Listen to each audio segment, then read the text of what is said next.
O anúncio de Donald Trump em taxar em 25% a importação do aço brasileiro pode pressionar a siderurgia nacional, com risco de baixar a produção, cortar empregos e subir o dólar no Brasil. Confira o anúncio do presidente dos Estados Unidos. It's, as I said, it's reciprocal. So if they raise it a little bit, then we raise it automatically. So I don't think it helps for them to retaliate. Protecting our steel and aluminum industries is a must, and today I'm simplifying our tariffs on steel and aluminum so that everyone can understand exactly what it means. It's 25% without exceptions or exemptions. So if it's made in the United States, there is no tariff. All you have to do is make it in the United States. We don't need it from another country. As an example, Canada, if we make it in the United States, we don't need it to be made in Canada. We'll have the jobs. That's why Canada should be our 51st state. We'll bring back industries, and we'll bring back our jobs, and we'll make America industry great again. So essentially, we're putting on a 25% tariff without exception on all aluminum and all steel. But we'll be talking about other subjects like cars. We'll be talking about drugs and pharmaceuticals. We'll be discussing chips, and we're going to be doing some other things in addition to that, all which will bring in a lot of jobs into our country. Ao todo, o Brasil é citado 25 vezes no documento de 20 páginas. O que não se viu até o momento é um patriota criticando o presidente americano. Nenhum meme, nada. Nem os representantes do estado de Minas Gerais, que pode ser um dos mais afetados pela medida, nada. Onde está Romeu Zema ou Nicolas Ferreira, que viajou aos Estados Unidos para comemorar a posse de Trump? O estado de São Paulo também é outro estado que pode ser prejudicado pela medida, mas o governador de São Paulo, Tarcísio de Freitas, que comemorou a vitória de Trump, sumiu.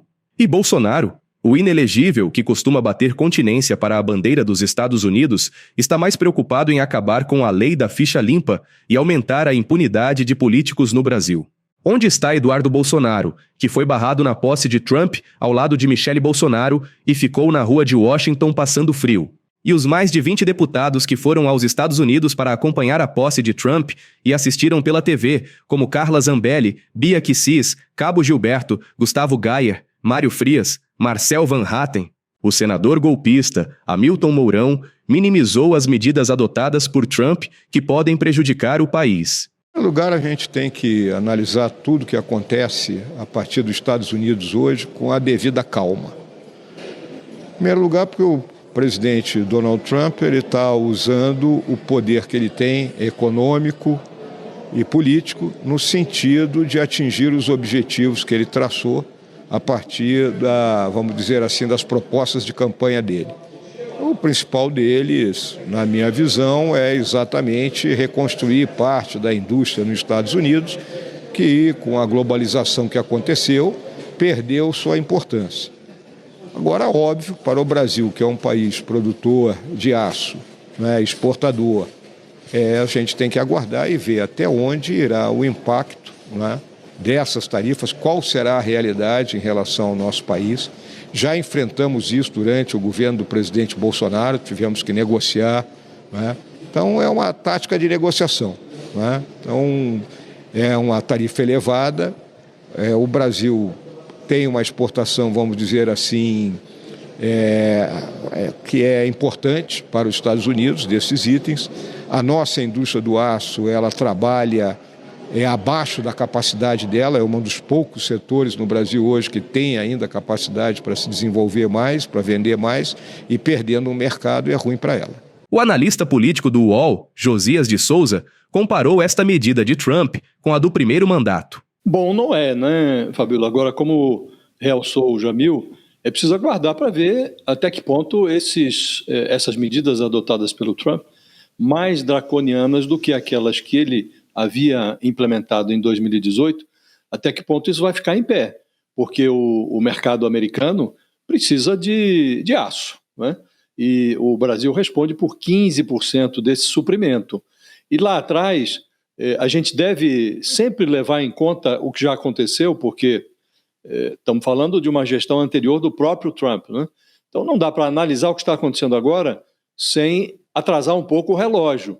porque a análise do que se passou lá atrás recomenda uma certa prudência em relação ao que se passa agora. Lá no início de 2018, no primeiro mandato do Trump, ele impôs também tarifas de 25% sobre o aço, e naquela época o alumínio foi taxado um pouco, numa tarifa um pouco menor, 10%, né?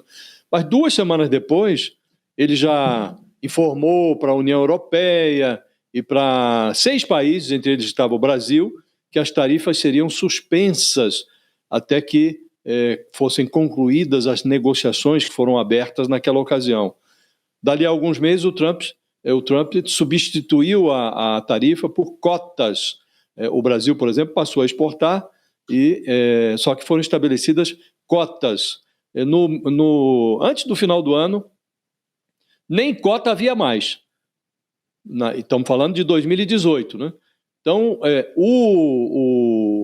diante da premência da indústria americana por aço, a Casa Branca, na ocasião, sob o Donald Trump, concluiu e baixou lá providências, decretos, dizendo que se fosse comprovada a falta da matéria-prima, a falta do aço no mercado interno, aí a indústria americana poderia comprar o produto do Brasil sem cota, sem a tarifa de 25%.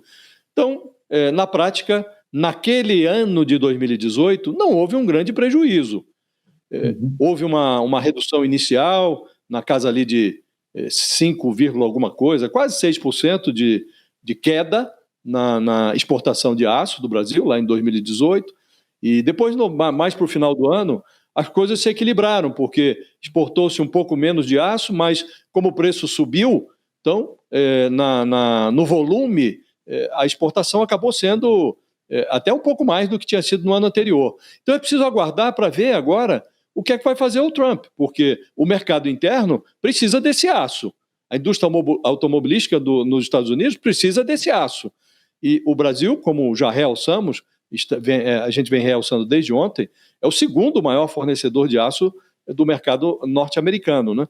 Então não dá para simplesmente dizer, vou taxar, acabou, passa um ferrolho aqui na balança comercial, não entra mais. E aí, o que é que vira nos Estados Unidos? Isso tem um efeito inflacionário. É preciso lembrar sempre que o Trump se elegeu prometendo acabar com a inflação, não era nem reduzir. A inflação foi a plataforma de governo dele. Ele pegou no calcanhar do Joe Biden, que embora tenha puxado a inflação para baixo, o Biden teve que lidar durante a campanha dele com a imagem inflacionária. E ele acabou perdendo, em grande medida, os democratas, representados no final das contas pela Kamala Harris, perderam a eleição, um pouco por conta da inflação, outro pedaço por conta da leniência com que trataram as fronteiras lá com o México, mas a inflação estava no centro, no epicentro da campanha. E agora ele simplesmente, como disse, passa um ferrolho ali na balança comercial e ignora os efeitos inflacionários, porque vai aumentar os produtos nos Estados Unidos, vai ter um efeito inflacionário. Então, é preciso ver até onde ele vai, Fabíola. Daí a necessidade de analisarmos com uma certa prudência esse catastrofismo, vai ser uma grande catástrofe para o Brasil. Será que ele vai manter? Se ele mantém, aí o prejuízo é maior, mas a própria diplomacia brasileira está pisando em falso, analisando o terreno e sugerindo que seja aberta imediatamente uma negociação com os Estados Unidos, que eu acho que é o melhor caminho. Hoje a diplomacia brasileira, e ela é tarimbada nessa matéria, né, precisa abrir um canal de negociação com o governo Trump, né, e parece ser esse o objetivo. O tarifaço de Trump também impacta fortemente a Argentina, do presidente de extrema-direita, Javier Milei. Na análise política do correspondente em Buenos Aires, Ariel Palacios revela que Milei está em silêncio com a medida que afeta diretamente o país. Mas o interessante é que essa situação não é nova para a Argentina, porque no primeiro mandato de Trump, o país sofreu a aplicação das tarifas alfandegárias de 25% para o aço e de 10% para o alumínio. Mas naquela época, o então presidente Maurício Macri, que tinha uma boa equipe de negociadores na chancelaria, conseguiu negociar e a Argentina foi excluída temporariamente das tarifas. Também houve outra vantagem. Macri conhecia Trump desde o final dos anos 80. Ele era jovem, mas na época seu pai, o empresário Franco Macri, tinha negócios com o americano. Então havia uma relação antiga. A negociação naquela época entre os dois, no entanto, determinou que a Argentina tinha que aceitar uma cota de exportação de 180 mil toneladas para aço e 180 mil para alumínio. O governo Milei, por enquanto, manteve silêncio sobre as tarifas de Trump. E o presidente argentino, como você disse, está numa sinuca, Mônica, porque até agora ele respaldou de forma incondicional e com frenesi todo tipo de medida de Trump. Mas esta medida agora afeta a Argentina diretamente, porque os Estados Unidos, Mônica, absorviam até esta medida 62% das exportações argentinas de alumínio, 62%, é muita coisa, e 50% das vendas argentinas ao exterior de aço, ou seja, uma grande dependência desses setores industriais argentinos em relação aos Estados Unidos. No México também existe grande preocupação, porque o país exportou quase 4 milhões de toneladas de aço em 2023, segundo a Federação de Empresas Mexicanas, e enquanto esperava as definições de Trump, ontem a presidente do México, Claudia Sheinbaum, pediu manter a cabeça fria e esperar os detalhes. Tudo indica que na coletiva de hoje de manhã, daqui a algumas horas, lá na Cidade do México, a presidente Sheinbaum fará alguma declaração agora já com essas medidas tomadas.